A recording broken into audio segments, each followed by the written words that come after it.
এই দেখেন সিমের বিচি দিয়ে ট্যাংরা মাছ দিয়ে রান্না করুন। এই দেখেন সিমের বিচিটা ভালো করে বাইসা তারপর সে ট্যাংরা মাছ ভালো করে ধুইয়া তারপরে সিমের বিচিটার একটু ভাপ দিবেন। ভাপ না দিলে দেখবেন গন্ধ হয়। আর আরেকটা কথা বলি আপনাদের সাথে, এই যে দেখেন দেখতে দেখতে রোজা পার হয়ে যেতেছে। আজকে মনে 14 রোজা দেখছেন। দেখতে দেখতে রোজা পার হয়ে গেছে। আর আমরা এই দুনিয়ার কষ্ট সহ্য করতে পারি না।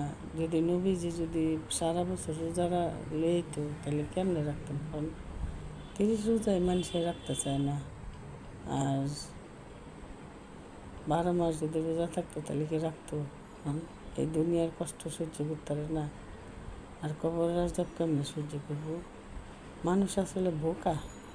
এই যে কয়দিন আগে একটা মেয়ে যে স্বামীর সাথে আত্মহত্যা করছে, এই সামান্য পরিমাণ কষ্ট এই দুনিয়াতে, এই যে তো সামান্য পরিমাণ কষ্ট। আখেরাতের কষ্ট, কবরের কষ্ট তো ভয়ানক। এই কষ্ট সহ্য করবো। এই যে মইরা গেছে, মনে করছে মইরা গেলে কি সমস্যার সমাধান হয়ে যাবে? মইরা গেলে তো এই দুনিয়া তো আরও কবরের আযাব।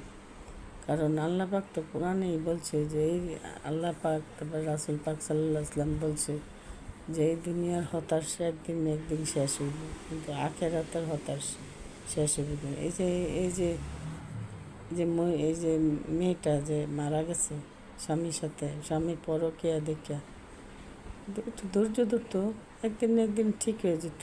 একদিন একদিন এই হতাশ ঠিক হয়ে যেত। সে একজন শিক্ষিত মহিলা, সে যে কোনো একটা কিছু করতো। কিন্তু এই যে কবরে যে নিজের জীবন নিজে দিচ্ছে, আল্লাহর বিরোধিতা কাজ করছে, এটার বাক্যানো কারে দিব কোন? বলেন আপনারা। কিন্তু এই দুনিয়াতে কষ্ট করলে দেখবেন একজন না একজন আপনারা উদ্ধার করবো, বিপদে পড়লে উদ্ধার করবো। এই যে কবরে যে দিয়েছে শোয়াইছে, কেটা হেরে উদ্ধার করবো কোন? এর লিগে মানুষ রাগের মাথায় হুট করে একটা জিনিস করা ভালো না। সবসময় কোরআনের মধ্যে আল্লাহ পাক কি বলছে? জীবন দেওয়ার মালিকে, জীবন নেওয়ারও মালিকে। আমরা তো জীবন নেওয়ার মালিক তো আমরা না। এখন স্বামী স্ত্রী থাকলে একখানা ঝগড়া লাগবে, মানুষ এতে দেন কত কষ্ট করতেছে, একসাথে 200-3 লিয়ে থাকতেছে, মানুষ থাকতে